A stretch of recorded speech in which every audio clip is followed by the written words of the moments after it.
ब्रह्मांक मुकुटमणि परम ब्रह्म सद्य प्रस्फुटित कई परी आपणकर नेत्र जुगल शोभामान हे नीलाचलवासी आपणक पद जुगल शेषनागंक मस्तक उपरे विराजमान आपण सर्वदा जेपरी राधांक प्रेम रसरे रसाणित होई परमानंद अनुभव करुछंती सेहीपरि श्रीलक्ष्मींकर हृदय सरोवर सर्वदा आपणकर आनंद वर्धन करुछि।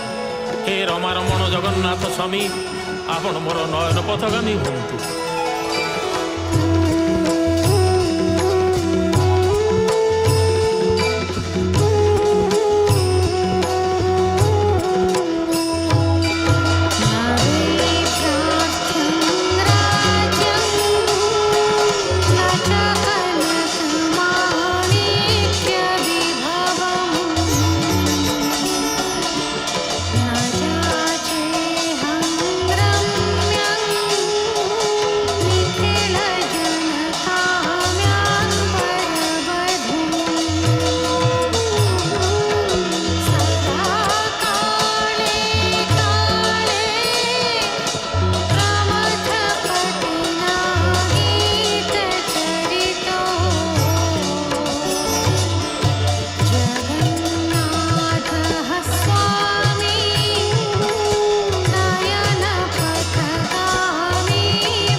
नाथ मु आपणक निकटरे राज्य भिक्षा करूना किंबा स्वर्ण मणिमाणिक्य विभव कामना करूना सुंदरी पत्नी पाइबार अभिलाष मध्य मोर नाही केवल एतिकी प्रार्थना करुची पशुपति शिवशंकर जो कृपामय गीत चरित गान करुछंती सेही भावग्राही जगन्नाथ स्वामी आपण मोर नयन पथगामी हुअन्तु।